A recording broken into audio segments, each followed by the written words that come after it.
Hello, this is Steve, Dichroic Glass Man. I've been asked to come back and sell some cabochons for some people. I haven't sold any cabs for probably about a year because I've been focusing my energies into the dichroic bevels. Kind of taking a sabbatical, so to speak, off of eBay under Indiana Glassman. Well, since I'm going to start fusing again, I'm going to sell some of these cabochons, and these really simple ones that I've been using for instructional purposes and for these kind of docudramas and photographs and such. That's time to start selling some of these cabochons and kind of go forward with some new ideas and some new things. What I'm showing here is this idea that dichroic glass, the secret of it, is in the textures. When people ask me what's my favorite, well, I kind of have to answer that two different ways. First, my favorite is a color, which is green, magenta, blue. Then probably my most favorite texture, because that's the second part of the equation, is herringbone. Herringbone is this texture here on the left side versus ripple on the right side. By the way, there's two kinds of ripple. There's granite ripple, which is a really tight ripple, and then there's the loose ripple, simply called ripple. I know that gets a little confusing. This right here is herringbone. It's very tight, really tight in areas. And it creates the dramatic effect. As the dichroic relaxes these temperatures, these peaks, these mountains, if you will, once they relax and they take the dichroic from the peaks to the valleys, or they mellow out, even out, they create these really cool effects. And these are just all simple, what I call a one-step fuse. For instance, this is just a round, all these, by the way, started out as 1-inch squares. It's part of my fusing program, which, by the way, it's going to be for sale soon. I know I've been saying that for a long time, but as you can see, I'm getting closer to it, especially when you go to my website, dichroicglassman.com. Well, these are just started out all as 1-inch squares, and then, of course, I ground them to the shape that I wanted to.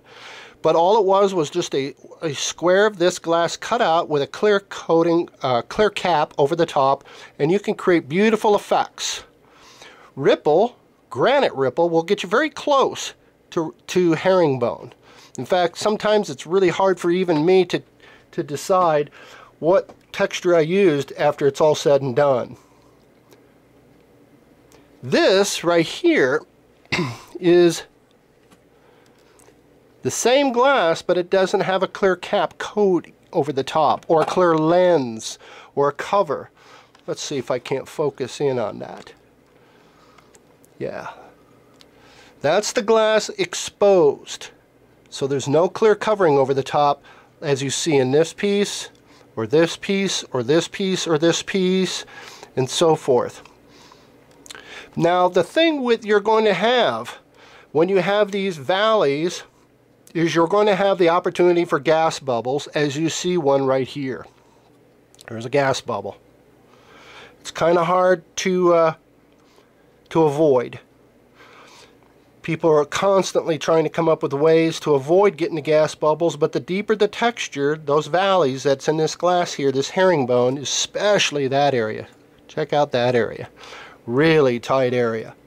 Very opportunistic area for gas bubbles to arrive. But the gas bubble in the right location could really show off a piece. I've had it happen. Look like little eyeballs, look like a little face showing. Can add some mystery. But most of these pieces, this is cyan copper, herringbone, creates a really tight effect. Some parts of the sheet is going to be very relaxed, as in here, compared to, say, here. These four pieces were all made out of the same sheet right here. The heart, the teardrop, the circle, and the rectangle, and even the circle were all made out of the same sheet of glass. So you can see the varying degrees of the stripes.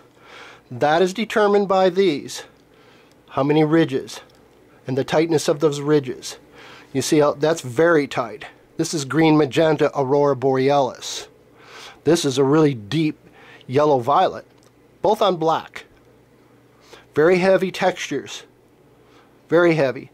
In fact, This is the thickest glass, heaviest glass per sheet you can get. It's a lot of glass there. And the coating on this glass, it makes no difference, in other words, what texture you're using, if you're going to use a thin radium or this.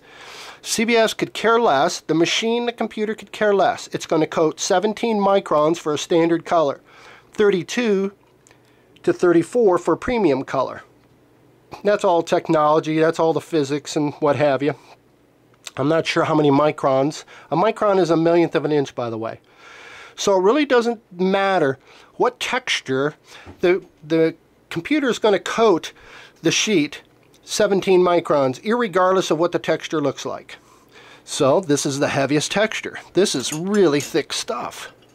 Look at that.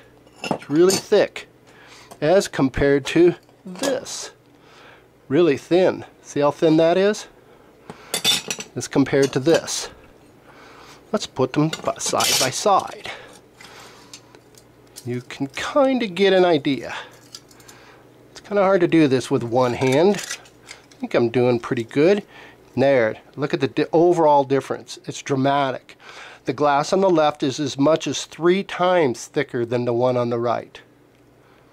That gives you an idea. Same amount of dichro. So if you're going to buy a pound of this stuff, you're not going to get a lot. You're going to get a lot more, as much as 3 times more than this. If this is 3 times heavier for the pound, you're going to get 3 times less. So you want to make sure, if you're buying on eBay, if you're going to be buying ripple or herringbone, you're not going to get a lot of glass. Anyway, that's an idea of what happens with the heaviest of textures. This is Steve, Dichroic Glass Man. Check out my website, dichroiglassman.com. Thank you. Bye.